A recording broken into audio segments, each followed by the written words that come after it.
Welcome to the Apple Insider Podcast. This is your host, Stephen Robles, and today it's the big preview for Apple's Far Out event. We're expecting the iPhone 14, Apple Watch Series 8, AirPods Pro 2, and a ton more. This episode is brought to you by Kolide, and joining me for this pre-game show, I guess I'm using a sports analogy if I could, is my friend across the pond, William Gallagher. How's it going, William? It's going fine. A sports reference I recognized. I've worked on pre-match shows and things without any idea what the match actually was. But this time you say there's an event coming, an Apple event. That sounds good. That's right. That was the only sports thing I know about, except for Ted Lasso, but we're not going to talk about that. Yeah. So, but no, I'm excited, man. We are less than a week away from a big Apple event, and of course, the rumors are swirling around. There's a hurricane of rumors. That's because I'm in Florida, so that's why I said hurricane. Yeah. But we'll get to that. I wanted to do some little bit of follow-up real quick, and I had some other things I wanted to plug real quick. But 5-star reviews, we have Randy W. Sandberg from the USA gave us a 5-star review. Jim with a bunch of numbers after his name from the USA. I don't know what this is, William. This username is Can You Be My Mom from the USA. Oh, I'm sorry. I'm sorry I can't, but maybe William is up for the job. I'm not sure. That's up to him. We'll talk about it when Steven's left. Okay. Deafening silence from William's side. And then Damien Demren from Germany, an international listener. Thank you for tuning in and 5-star rating and review. No UK people this time. No, I think they've literally all given us a 5-star rating and review already. There's no one left in the UK who hasn't rated us. Right. I think we're all probably, we've stopped listening to podcasts to try to save a bit of electricity with all of our rising bills here. That's probably what it is there. Do you still have a heat wave over there? Yes, we did. It was very hot. Oh, wow. And now it's less so. And we're looking at winter and, £1,000 extra bills and things. Oh my goodness. Heating. What is going on? Are there like less hamsters running in the wheels generating power, or like what's happening? If you're outside the UK, then I'll just say Brexit. Oh. If you're inside the UK, I'll say Brexit, yes it is, because we're still very split here over this, but I see. Okay. There are other factors, but we haven't actually got a government at the moment, so that helps. Complicated story there. We might have one in a week's time. Oh, okay. That's interesting. I've heard that there's a situation going on where Florida might detach from the United States. They're calling it Flexit. Sorry, that was a bad joke. Okay, if there's any seriousness to that, don't do it, Florida. No. I was just throwing that out there. So I apologize to everyone. That was a terrible joke. I'm going through every state in my head now, trying to think of even worse puns, but I haven't got one. So. Flexit was pretty good. I don't know if you can. Can't match that. No, it's pretty good. That's pretty good. I had something very exciting happen to me this past week, William. I had listened to podcasts on the Twit network as one of the first shows I started listening to. Probably, it's got to be 10 plus years ago. And if you're not familiar, This Week in Tech ran by Leo Laporte. He's got a whole host of podcasts on his network. So one of the first shows I listened to, and it was kind of a bucket list of mine to one day appear on his show. And last week I was at Podcast Conference, made some connections there, and someone told me, hey, just email him. Like, man, a cold call email. Let's see how this works. And so I emailed Leo Monday night of this week, and Tuesday morning, I get an email from his producer saying, listen, we had someone call out on MacBreak Weekly, the podcast. Can you fill in? 12 hours from sending the email to Leo, cold calling, I was then on the MacBreak Weekly show with Leo Laporte, Jason Snell, Andy Anatko, and it was a blast. And so I got to kind of check off that bucket list item on a show that I have listened to for a long time. And it was a blast. So I'll put a link in the show notes. Excellent. It's video and audio, but MacBreak Weekly, I was on it. Congratulations. That's fun. Thank you. You want something and then you do it. That's really good. Yeah, it was a lot of fun. So I appreciated that. Thank you, Leo, if you're listening. And it was a lot of fun. Some other follow-up and feedback. Last week, Wes and I talked about Find My as a social network and how teenagers are using Find My and kind of sharing their location with friends outside of their family and, immediate circles, but almost sharing location permanently with just friends, just lots of people. And I was curious if what our listeners do. A lot of people reached out in Twitter and via email and in DMs. Come to expect it, you're talking about location and such, but most people, at least listeners of this show, only share their location in Find My with immediate family maybe like one best friend at the most, but most of the time it is just immediate family. And so I wanted to get your opinion since you're on this week, William. I mean, do you share your location with everybody in the UK, or is it just immediate family, or do you have that totally locked down? What's your practice? The giant majority of my immediate family are not iPhone users. What? So obviously I don't talk to them at all. What are you going to do? As you shouldn't. Right. I don't like the idea of sharing my location all the time. I also don't like, I'm married to my wife, Angela. We occasionally share location, particularly if we're going to the same place. I've done that with groups of friends as well. It's so handy to see you're all getting to the right place. You're going to be there. But then it's sharing for the day or even just the hour. Certainly do a lot of stuff about, with Apple Maps, you can share your ETA, and that shares the detailed location on maps for it. I use that a lot, and I like that. It has completely befuddled my sister, who has no idea why I appear to be texting her every time there's some sort of diversion or delay or something, and she sends me back increasingly confused texts, and I try to explain that I'm not sending them and that I don't read them, but it's okay, so that's my practice as well. So you don't share your location with dozens of people. I think that's sound advice. I would just say we always think this was our own privacy, but I just as I just said, I'm married. My wife Angela, she could, if she wanted to, share a location with me, but I don't want to know. I don't want to keep tabs on her. I want to see her at the end of the day, find out what she's done, have a proper natter. I don't want to be able to look in and track and things. So I'm concerned with her privacy. She's concerned with hers and mine. It's a fantastic thing when it's useful, but I wouldn't put it on all the time. Yeah. No, I get it. So I also wanted to cover real quick 5G, because I was in Dallas last week, Dallas, Texas, here in the United States, which I didn't realize, or I forgot, that is the AT&T headquarters is actually in downtown Dallas. And I was going to actually an event, the Pod News meetup. James Cridland does Pod News, covers podcasting all over the world. And there was a meetup, and I found myself, I didn't know it was there, but at AT&T headquarters, like the big building. I Googled it to make sure I was actually in the right place, but it's like AT&T's base. And as I was standing outside this building, I looked at my AT&T iPhone 13 Pro, and sure enough, I had 5G Plus, which 5G Plus on AT&T is millimeter wave, the ultra wideband super fast speeds. And I was just thinking, it's been 2 years. 5G was announced with the iPhone 12, and it's now been a full 2 years. And the promise was fast speeds everywhere. 5G is going to change everything. I think in large practice, I know I'm going to hear from you about the UK experience or lack of experience of millimeter wave. Yeah, waiting to tell you that, yes. Yeah, but here in the States, at least where I am in Florida, I don't experience it very many places, but I will say in that one little square outside of the AT&T headquarters, there is 5G Plus, and I was getting consistently about 800 something down, about 150 to 200 up, which is pretty good speeds for cellular connectivity. I mean, it's almost gigabit down. So that one little square had it. And then also, I flew out of the Tampa airport here in Florida, and they have actually installed 5G Plus radios in the terminal. And so it's not perfect coverage, but at a lot of the gates in the airport terminal, you can actually get 5G plus millimeter wave speeds. And it is also about 800 something megabits down, 150 to 200 up. And listen, if you were trying to download a movie before getting on a flight, that speed is really useful and way faster than any Wi-Fi you find at an airport or hotel. So it was nice to see. I think an airport is a great use case for something like millimeter wave, because you can cover that small area with limited amount of antennas. You're not trying to cover a large swath outside or like a stadium.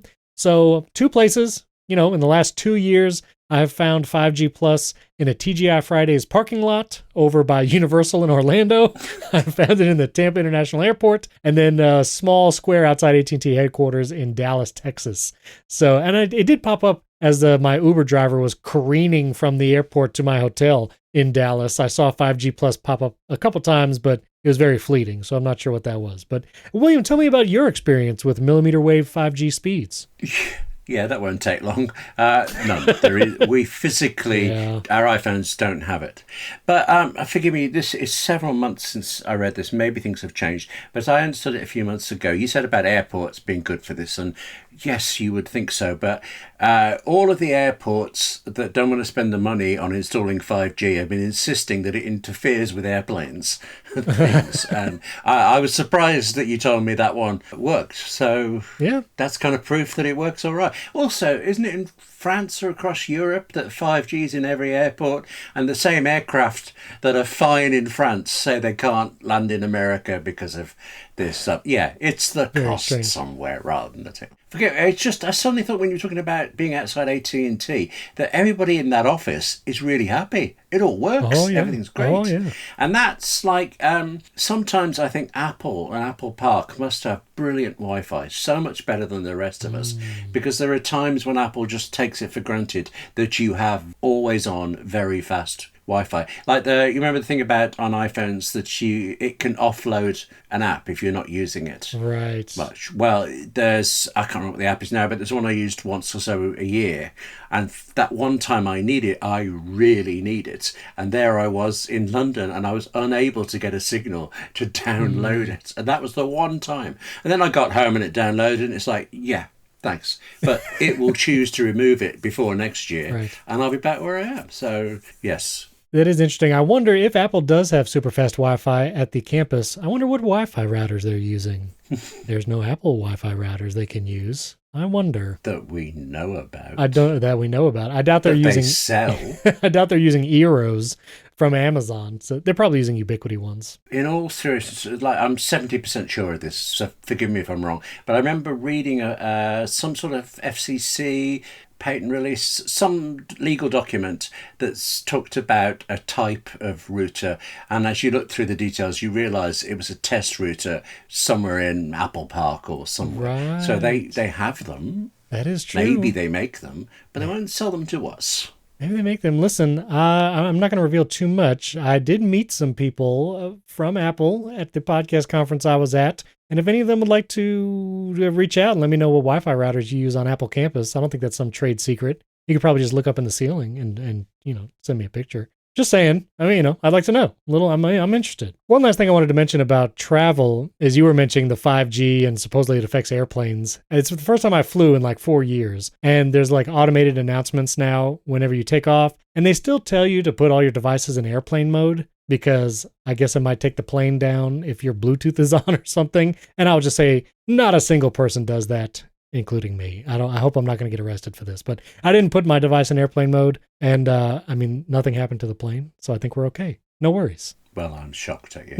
I know, terrible. You start off like this. The next thing, what other laws do you ignore? What other rules? Well, is this a slippery slope it is. Towards bank robbery? It's the thin end of a wedge. Next thing you know, I'm Danny Ocean at the in Las Vegas. Anyway. Yes. Actually, the next podcast conference is in Las Vegas. Anyway, all right, we got to talk about this event, William, because in just a few days, we have Apple's Far Out event. I'm very excited. First Apple event in a number of months. We've covered a lot of the rumors before, but as we head into the week before an event, there's usually a flurry of new rumors, so we're going to cover that. But just so you know, that event is happening September 7th, Wednesday. It's a Wednesday event. The live stream will be at 1 p.m. Eastern, 10 a.m. Pacific. I think that's 6 p.m. UK time. Yeah. And then I will be doing a recap episode right after the event, as I normally do, covering all the announcements, a little bit of commentary. So watch for that podcast episode immediately after. And then we'll do more in depth, of course, on the Friday episode. I assume iOS 16 usually is released the next week, so we're probably less than 2 weeks away from iOS 16 public release. And iPhone pre-orders, we could just be a week away from iPhone pre-orders. Usually those go live the Friday after the event, so as you listen to this episode. So very exciting. We expect iPhone 14, Apple Watch Series 8, and I'm going to throw in there AirPods Pro 2, as they should be. I think this is the event to do it, if they're going to do it. I also assume there's going to be multiple fall events like there have been before. I imagine there's going to be an event in October, possibly for new iPads, which we're going to cover a new iPad Pro rumor, the HomePod, maybe a HomePod Mini update, and we still have the Apple Silicon Mac Pro floating out there. Should be coming soon. So let's cover some of the iPhone 14 rumors. You let me know if any of these tempt you to upgrade, William. Every year you say, I'm plenty happy with my iPhone, and then you always end up upgrading. So we will see. So, of course, the big size difference that the mini is going to go away. No more iPhone 14 mini, but that is going to be iPhone 14, iPhone 14 Plus. We've seen some more leaks and rumors seemingly to confirm that Plus name, which used to be the name for the big phone. iPhone 14 Plus, then iPhone 14 Pro and Pro Max. So you'll have 4 different phones. Basically, the 6.7 inch, what are those sizes? It's 6.7 and 5.3. Oh, this is 6.1. I feel like we're calling out lottery numbers now. Right here, I think it's 6.1 and 6.7. Yep, oh, that's it's what it the is. one that doesn't fit in your hand and the one that doesn't fit in 2 hands. That's the size. Yeah. Those are the sizes. It is 6.1 and 6.7. So basically, we'll have a 6.1 and 6.7 inch regular base model iPhone, and then the same sizes in the Pro models, Pro and Pro Max. Looking like that is the case. There was a box that was released. You see the picture of that box that's an iPhone 14 Pro? It's practically drawn in crayon, wasn't it? So I wasn't convinced by that one. But yeah, it's. I guess it confirms that Apple is going to make another iPhone 14. Look at that. And it's a white box for the Pro model, whatever that means. So that's, I would like to say here, because I don't think it's ever happened before, but I did say many weeks ago that it would be called a Plus version. Okay. I mean, we still don't know. It could still be wrong. But for this brief moment, I'd like to take some small shard of glory, if I've earned it at all, and then deny everything next week if I'm wrong. William Leaker Gallagher. It's your new name. You'll be leaking out that Plus name. Got it. Right. So I agree. I think it's going to be called the Plus. I mean, I don't think they would call it 14 Max. No. I don't think they would do that. I think it would be iPhone 14, 14 Plus, and 14 Pro, 14 Pro Max. I think that's it. Yeah. This weird rumor about the hole punch, for many months, the rumor has been that the notch is going to go away on the Pro models, and it's going to be replaced with a pill shape and hole punch. Looks like a sideways eye, like the letter, not the physiological part. But now there's rumors that it's not going to be a pill and hole punch. It's actually just going to be one long pill, and it's going to be the iPhone 14 Pro Tic Tac. It's just a long pill across the top. I don't know what to think about this. I don't think it looks as good as the pill and hole punch. I think it's pretty hard to say what it's going to be. Well, what do you think, William? Is it going to be a Tic Tac, or is it going to be an eye? What do you say? Well, funny you should say eye. Every time I looked at the renders of it, I thought it was an exclamation mark. So we could both be disappointed in different directions. I'll tell you something I don't understand. What is the difference between the hole punch and the pill bit? What's supposed to go in each one? Why are there 2? Do we know? I mean, one would be, I would not say the speaker, because the speaker is in the very top part of the iPhone 13 now. So they don't need a cutout for the speaker. It would be the Face ID and other sensors, and then it would be the camera. I assume maybe the camera's in the hole punch. Oh, I didn't. Yeah, I didn't think about the front-facing camera. Of course. Yeah. Good point. Okay. I think that's what it is. It feels, if it is one thing, it feels like they've just taken the notch and lowered it down a bit. And actually, I'm fine with the notch. I'm sure we'll be fine with this. But it is curious. It is curious. I in my head, I thought when the notch was gone, what would come would be either nothing. It would all be somehow under the screen, or we'd have a hole punch thing. So I've been repeatedly surprised by the idea that it's going to be about as wide as the notch, just in a different position. Yeah. So I'm not sure. I'm less inclined about that one, and more so, we've heard about the camera updates, that it's going to be possibly a 48 megapixel camera. I think the far out naming, we talked about it last week, Wes and I think that has to do with astrophotography and camera improvements. So I'm looking forward to that. Other rumors say, these are new, that there'll be 30-watt fast charging for the first time. The current iPhone 13 models gets up to 20-watt fast charging. This would be 30 watts, so you can get even faster charging from a wired connection. And this one leaker, this was actually earlier this week, leaker YEUX1122 is one of these random Twitter leakers. He had a bunch of things to say about it. Again, take it all with a grain of salt. He felt like there was pricing leaks, which it's going to be more expensive. Rabbits are furry. We got that. But also the colors, which I thought was interesting. He feels like they know the colors, that the iPhone 14 base model will come in green, purple, blue, black, white, and red. And the iPhone 14 Pro will come in green, purple, silver, gold, and graphite. Now, I take some issue with the Pro colors, because I feel like Apple has only ever given the Pro models exactly one color besides like silver and space gray. You know what I mean? It's always been like variations of gray and then like one color. It was Sierra blue last year, Pacific blue the year before. Except, yes. I hadn't realized that, and I'm sure you're right, except that's at launch, at the initial launch. Right. Then later there can come things like the purple one. Right. So maybe they're just got faster paintbrushes. Well, it was the Alpine Green is the Pro model that came out mid-cycle, the iPhone 13 Pro. You can get an Alpine Green, which, listen, green is my favorite color, William. I know blue is your favorite. Well, green is my favorite. And I found it a personal affront that the green was released midway through the cycle when I wasn't about to upgrade mid-cycle. So I would love for the green. Wait a minute. Yeah, go ahead. You have told me you get every new iPhone. That's right. But you don't do it mid-cycle. God, you're picky. I need to have some kind of boundary, William. I can't buy an iPhone every 6 months. Oh, my goodness. Can't do that. Or I had to get a Mac Studio during that time. Oh, okay. So, yeah, I would love for green to be one of the at-launch colors. I feel usually Apple will vary the colors from previous releases. So the fact that we already have an Alpine Green 13 Pro, I feel maybe it's less likely for this one. And purple. Oh, that makes sense. I don't know about a purple Pro model. I've assumed Apple would do the normal silver and space gray like they always do, or graphite. Those two are always standard. Maybe some gold or a midnight. You know, midnight has been the new color, like for the MacBook Air. It would make sense to maybe bring the midnight to the Pro model. And then I remember there was a rumor a couple years ago for bronze. Like there would be some kind of like bronzy finish to the color. And, you know, there were rumors that different materials could be used as well. Yeah. But if you could get one color for the iPhone, what color would you like, William? I think the blue on the iPhone 13 Pro right now is just gorgeous. Oh, and, okay. That could even be a reason to hang on to the. That's why I like it. You're yes, I didn't upgrade Get to the out of iPhone here. 14 You're upgrading because I like the color. You're gonna upgrade. I just hope that green comes out at launch. I'm gonna go for a green phone. I used to be all space gray all the time. I used to get only the black models. I got a white one with the iPhone 10, and now I've just gone crazy. I've done the blue the last year.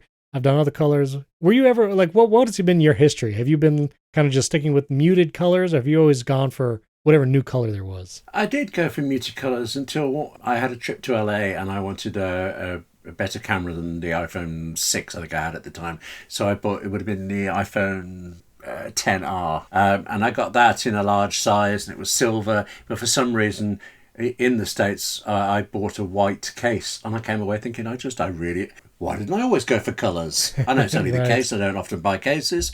But then when the next thing came out, and blue was available, you know. Yeah, blue is nice.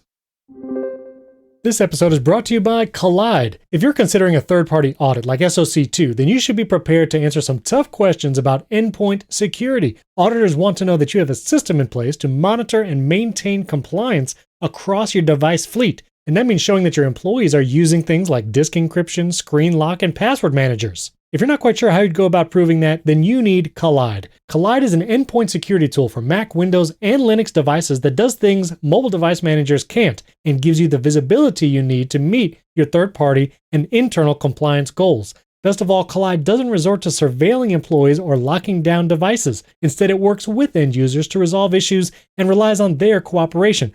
Kolide integrates with Slack, and it will send automated Slack messages to the employees on your team to make those security and privacy recommendations. Let's say they save some passwords in a plain text file on their desktop. Well, that's not a good idea, and they'll get an automated message through their Slack from Kolide giving them the instructions on how to go about securing and making those things private. Meet your security goals and pass your audit without compromising on privacy. Visit kolide.com/AppleInsider to find out how. And if you follow that link, they'll hook you up with a goodie bag just for activating a free trial. Free trial, free goodie bag, you can't lose.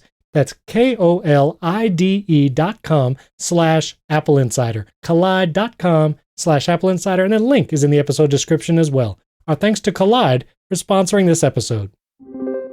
And going back to the charging, I forgot, Wes actually did a poll on the Apple Insider Twitter account asking about fast charging. How fast is too fast? Because as you can learn, the faster you charge a phone, the greater the possibility of degrading the longevity of the battery, or the battery health, maximum capacity could decrease.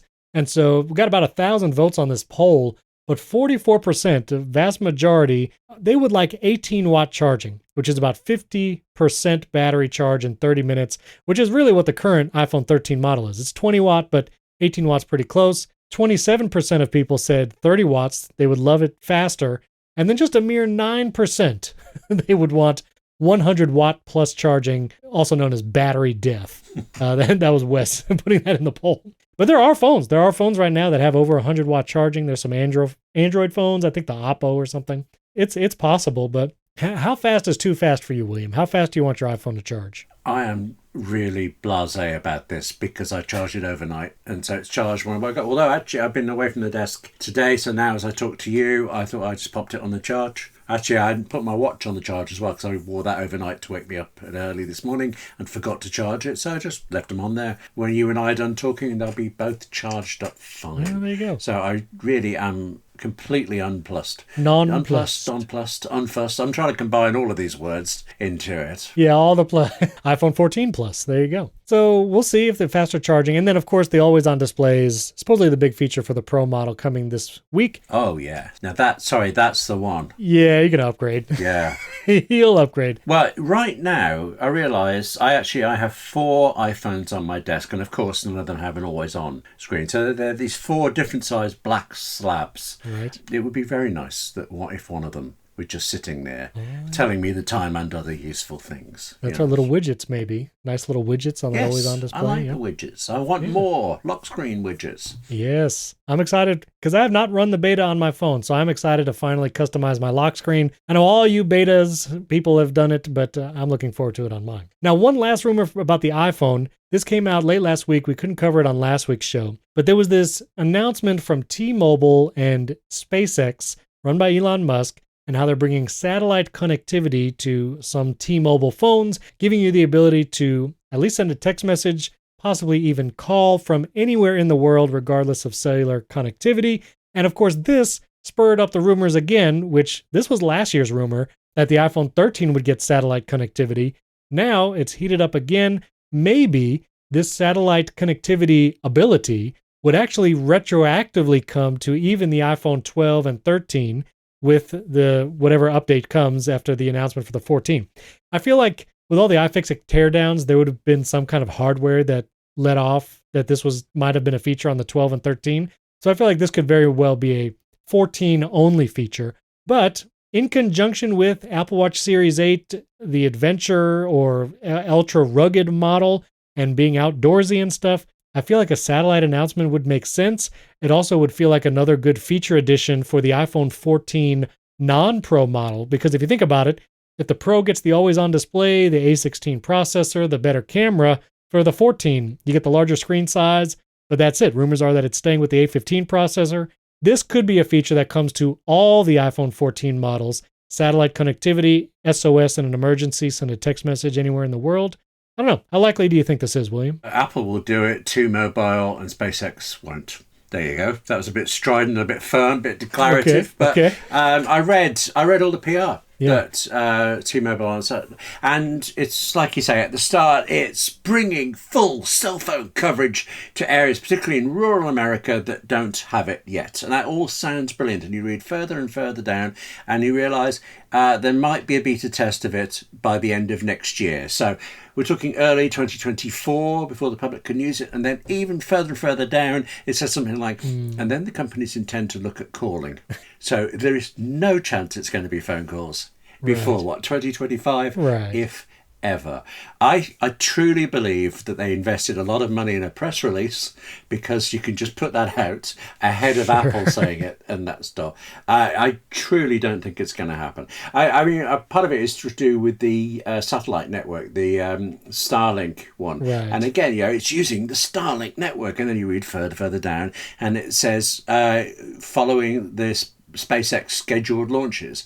So these satellites are going to be launched anyway. It costs nothing to say we might also use them for this. So Maybe I'm wrong. And if you're in a rural area with bad coverage, you must be thinking, please let him be wrong. And I hope so too. But really, I just got more and more jaded. It's only a page long. And it's, That's the way it went. Okay, well, thank you for tempering expectations. Really, I didn't get a chance. No, I'm so sorry. No, legitimately. Bucket of cold water, anybody? No. Yes. Okay. Well, because, and also I said SpaceX and I meant Starlink. So thank you for saying yes. It's Starlink, which is the satellite internet. Starlink's the name of the satellite network, but it's owned by SpaceX, isn't it? Right. I get mixed up. I think of it as Elon Musk's company, whatever one that's called. It's all boring. Now, it's all boring Tesla. now. The boring company. Okay. So I'm indifferent. I mean, I don't know when I'm going to use satellite or if I would need it. And if you were on a cruise ship, that would be interesting, I guess. Could you use your iPhone on a cruise ship? You're not going to get data, I wouldn't think, but No. I don't know. It was interesting news to come out, especially right before the iPhone event. So another thing you might hear. I was thinking about the cruise ship thing. Cruise ships will have Wi-Fi packages, so you can route calls through that. But it's quite common for, I think particularly because, I don't want to go into Brexit again, but we've lost roaming abilities. We now have to pay an enormous amount if we go outside the UK. But the recommendation for your savvy cruisers around the world is that you ask the crew where do they go on each of the stops for it, because there'll be a McDonald's or a somewhere that has Wi-Fi and you can use all your stuff there and then get back on the ship and avoid slow speeds and high charges everywhere. But there we go. So yes, it would be an alternative to that. I said I'm certain Apple will do it, particularly because they have apparently negotiated deals with some satellite owning network something, but they're never going to do it cheaply either, are they? It's not Apple. That's true. That is true. Real quick, I do want to mention Apple Watch Series 8. We've talked about the possible adventure, rugged model. Larger size seems to be the prevailing rumor that we're going to see a larger Apple Watch. Whether that is a Pro model, unsure. I really don't feel like Pro fits the Apple Watch branding, but that's one of the names going around. The other big rumor is that it might break, whatever the larger size is or the new model Apple Watch, that it will break band compatibility for the first time since the original Apple Watch, which no matter what Apple Watch you've gotten, if you've stuck with one size, if you had the 38 millimeter from the first Apple Watch, which is now 40 millimeter and even 42 millimeter, the bands fit all of those Apple Watches. If you had the larger size the whole time, the larger band fit all those. And it might be the first time the Apple Watch Series 8 breaks compatibility with Apple Watch bands. But I think it's actually more likely that if Apple just introduces a larger size, so you can get an Apple Watch in 41 millimeter or 45 millimeter right now. So those two sizes, if Apple introduces, let's say, a 50 millimeter, just a massive Apple Watch, then it would make sense. The story makes sense because that third new size will require a different Apple Watch band. You won't be able to put your 45 millimeter band on the 50 millimeter new model. But if you stick with a 45 millimeter Series 8, just like your 45 millimeter Series 7, I would assume those bands would be compatible. I don't know why Apple would change it arbitrarily. This isn't like a 30-pin to lightning situation where you have like different data connections or some kind of proprietary connection that deals with, the electronics of the device. I mean, the band is literally just a clasp, unless, of course, that there's some new band that introduces a new health feature where it actually does need to communicate with the watch. And so you might need a different one. I don't know, William. You think they're going to break compatibility? You think this is the year? Well, it's so strange. When you put it in the way you just did, I thought it isn't breaking compatibility because the smaller band always only fitted the smaller watch. Right, exactly. The larger band only fitted. It'll just be a new compatibility for it. You will have no... you get a band with the watch anyway, so it's not like you're being forced to buy a new one. Right. So basically, if me, who I have a 45 millimeter Series 7, if I choose to get the 50 millimeter or whatever the new big size is come next week, then none of my bands will fit it, which that will be the understanding. But if I go with a 45 millimeter Series 8, I can still use them. I will say, yes. I don't know if I want an even larger display. Maybe. I think so. But that's going to be a high cost. Let me tell you, if I go with a larger 50 millimeter size, there's going to be a flash sale on solo loops and braided solo loops from the Robles home. And so just be watching Twitter because I'm going to be selling my entire collection if that's the case. But because you being the one who smashes up all your watches, you're going to have to go for the concrete version or whatever the hardest one is. You're going to have to end up selling one of your kids to fund this as well. That's the new material that they're going to use, William. Concrete. Yes, the concrete Series 8 Pro Max. That's the one. Now let me ask you, because I know you got a Series 7. I think you like it. Very much, yes. You have the 45 millimeter, is that correct? Yes, I do. I actually bought the smaller one for my wife, so I've seen both of them side by side a lot, and I do think hers there's something really neat and special about it, and she loves that size. But maybe I'm older, eyes are weaker. I appreciate the bigger screen, so I don't want to say I'm not into a larger screen still. I can't imagine what else could there be in a Pro version to make it different. It is totally kitchen indestructible. I can bang it on however many countertops and it'll never break.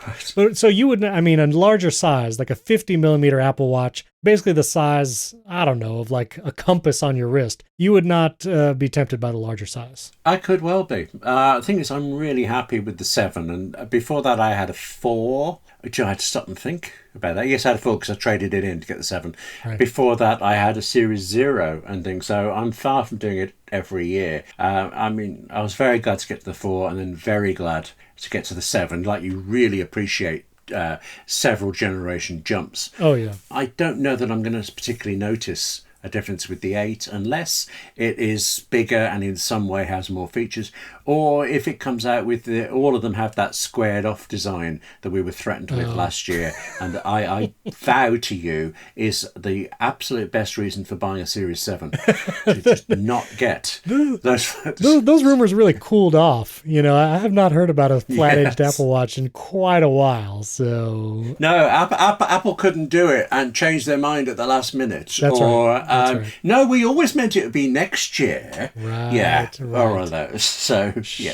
Sure. We'll see. I don't know. I would have to see a 50 millimeter in person, I think, because I mean the 45 is pretty big, but I don't know, a bigger size. I would be curious if they do something different, you know, because right now the Series 7 larger size, you can get like the full keyboard. Oh, yes. If you want to type something, and you can even do like the swipe typing. So I'd be curious if they offer any like additional functionality features on a larger size. It's also more surface to hit on countertops. So I'm not sure. We'll see. But the event, again, September 7th, 1 p.m. Eastern, 10 a.m. Pacific, 6 p.m. in the UK, and I will be doing the recap episode right after. Stay tuned. I'll be live tweeting as well. It's always a flurry of information trying to live tweet. And you know, no one talks about what else besides hardware is at these events, but typically Apple will spend 10 or 15 minutes on some kind of service or software update. You know, the Apple Classical Music app, it was supposed to launch soon, and we have not heard anything about that, but I imagine Tim Cook could open the event and talk about Apple Music Classical, anything to Fitness Plus, you know, updates to Fitness Plus possibly could be coming, or really any of their services. You know, there's no leaks about that stuff because there's no hardware to leak out in a supply chain or anyone to see a display or a phone case.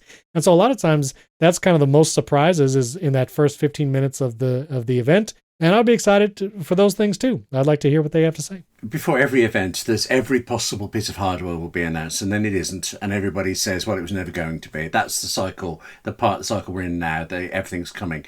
If you forget the devices and look at this as a show, this is Apple's biggest show of the year. That's right. By far, the most attention it ever gets is on the iPhone. So there are two things. One is it mustn't have anything in there that would distract from the iPhone. So it can't be the iPhone and the Apple Car. It won't be the iPhone and the headset. VR headset. But also, because there's so much attention on it, Apple can use this to lift other things that might not get as much attention. That's why the watch was always folded in with the phone, because an Apple Watch thing, originally anyway, on its own wouldn't get the notice and the press attention. And here it does. It gets a lot more than it would, but not enough to knock the iPhone off the headlines and things for it. Yeah. So Apple is really, really hot on exactly what to tell us when to get the maximum attention out of it and then the maximum sales. I think they're amazing at this, and it's just fascinating how it all works. That's a good analysis. Think of it. This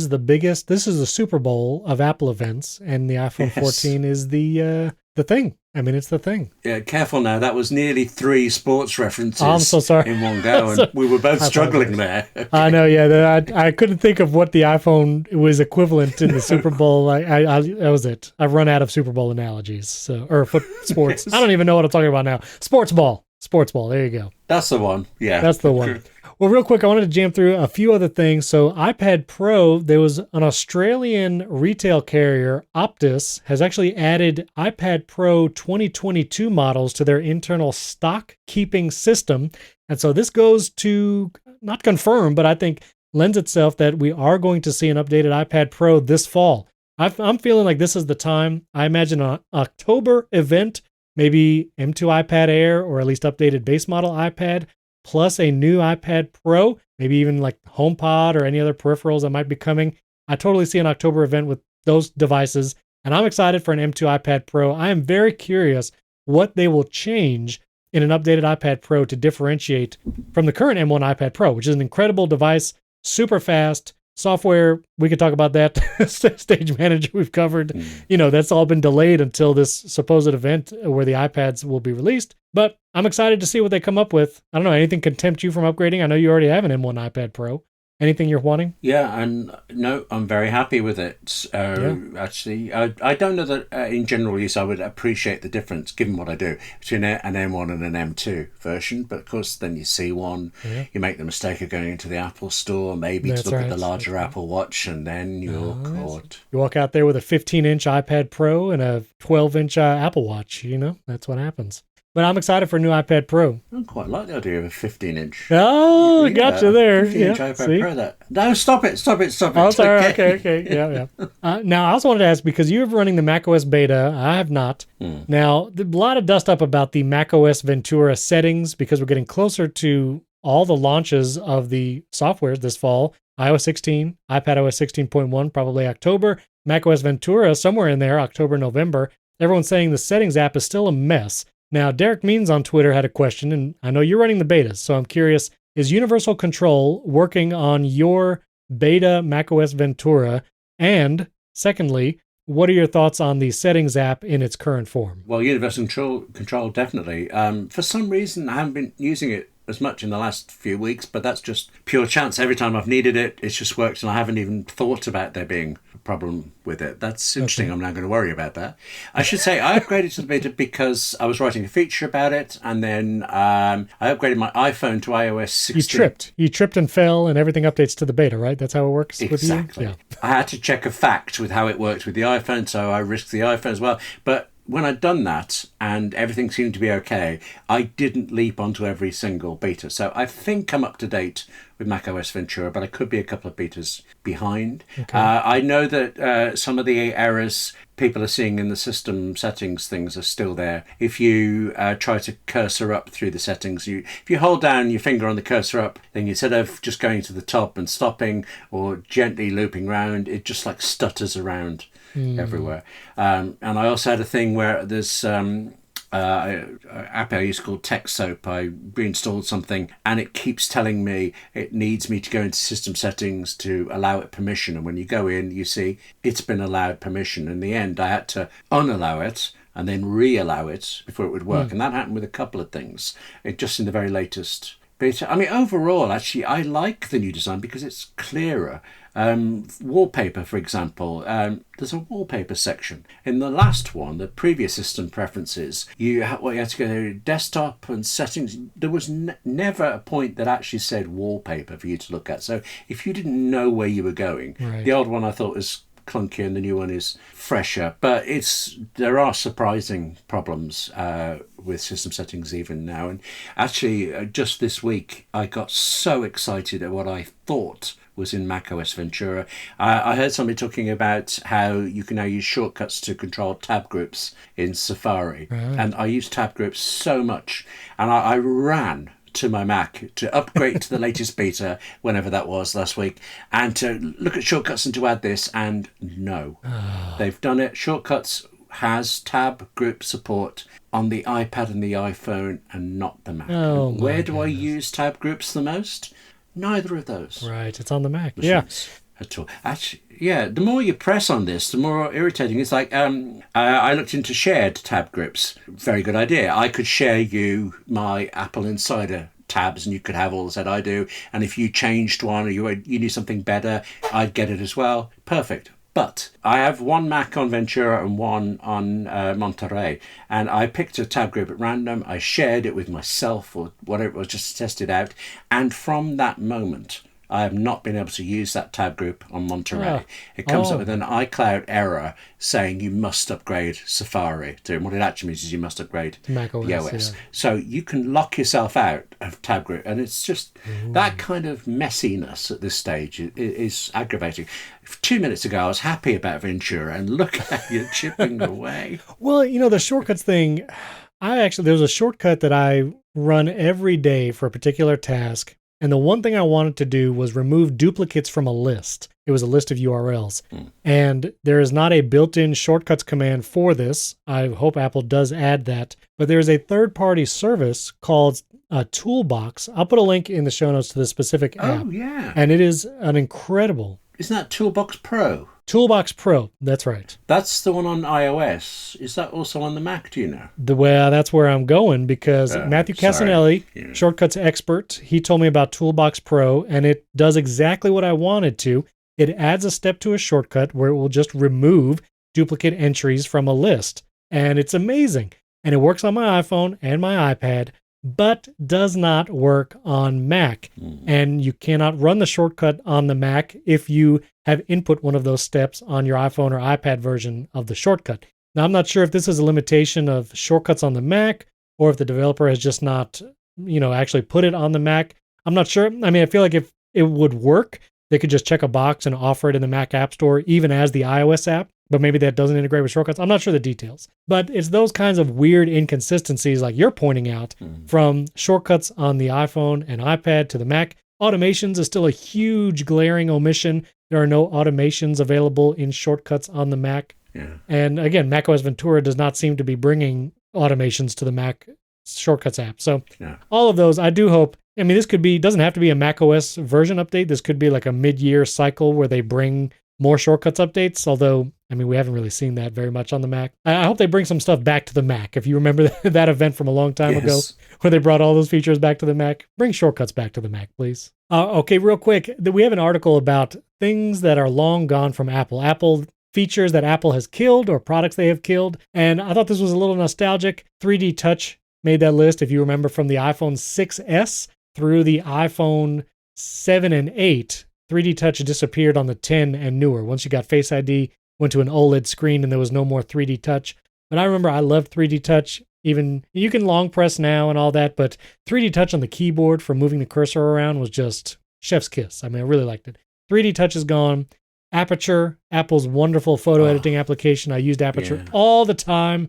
Gone. Same here. Dead. Yeah, loved that. I loved Aperture. Oh, maybe they'll bring it back one day. Who knows? And then I wanted to add two of my own nostalgia trips to this article, which is iWeb, which iWeb used to be a part of the iLife and even .Mac subscription. So if you paid the $99 a year for a .Mac email address and subscription, you could actually publish a website to the internet using the iWeb application on your Mac. And that was the first website I ever made. It was a drag and drop editor. Almost feels like it was ahead of its time looking back at it, but I actually used iWeb to build stuff. That was really nice. And the one that really gets me, I had played around with this app a lot. I actually made a couple interactive books for my job at the time, but iBooks Author was a wonderful application on the Mac that lets you build interactive iBooks with like embedded videos, like scrollable and rotatable 3D images, a bunch of stuff.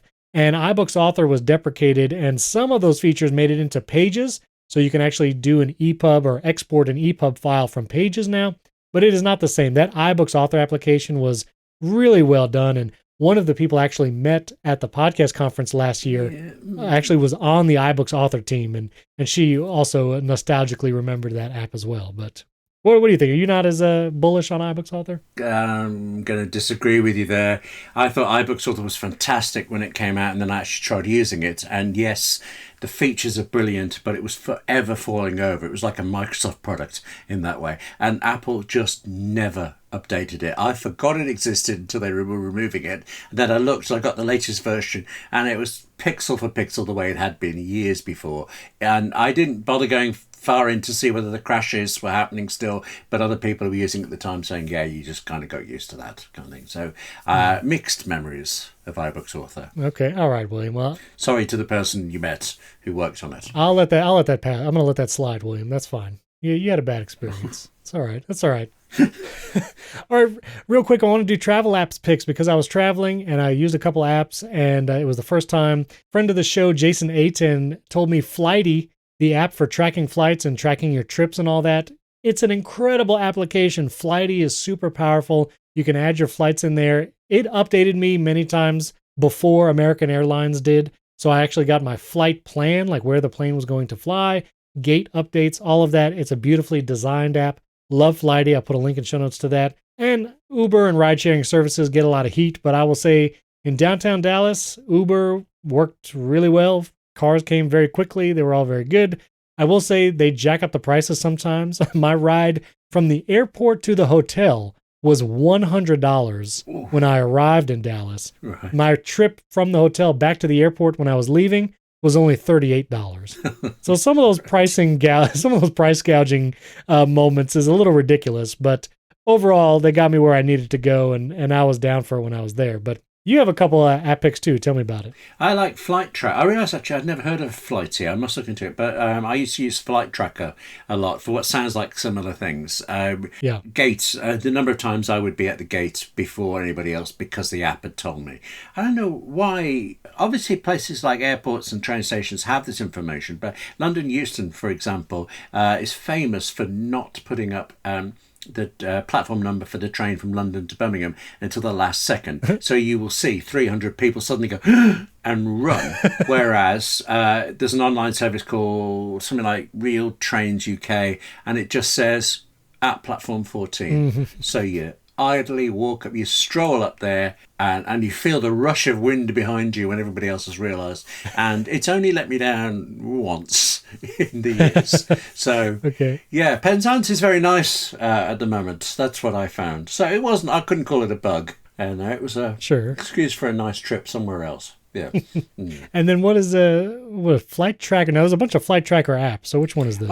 That's Flight Tracker Pro, maybe. I remember thinking it got updated and one of the versions was paid, but I wasn't flying at that time, so I didn't look into it again. TripIt, actually, I also use a lot. It tended to be when I was traveling, there were multiple parts to it. A couple of different cities for work, or some trains, some coach even, some airplane. And TripIt would just kind of route them all, and the hotels even, into one little itinerary, and you could just see where you were supposed to be at any time. Yes. And you get your train ticket emailed to you, and you just forward it to plans@tripit.com, and because it came from you, it'd know it was your one, and it would pop it into your account for you. So it's a while since I've needed it, but I really like to TripIt. Yes, and I actually use TripIt on this trip as well. I've used it for years, and it's nice because you can look back at all the trips you've taken if you use it for a long time and look back. It's fun. I do envy you this trip, by the way. It sounds like anybody who was at this podcast thing, and that's why I wasn't. Well, listen, I would have loved to have you there. We could have podcasted in person in one of those little booths. It was that would have been fun, but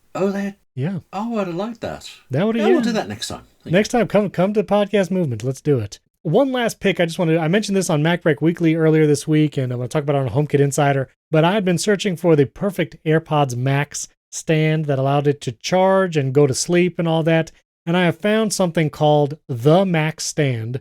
The website is themaxstand.com, and it's this very low profile, low inconspicuous little dock, and it comes with these little lightning connectors that you leave plugged into the AirPods Max. It's a little dongle, very low profile, not too obtrusive, but you put that in there, and then you can just place your AirPods Max on this dock, and it begins charging immediately because that little dongle allows it to charge wirelessly.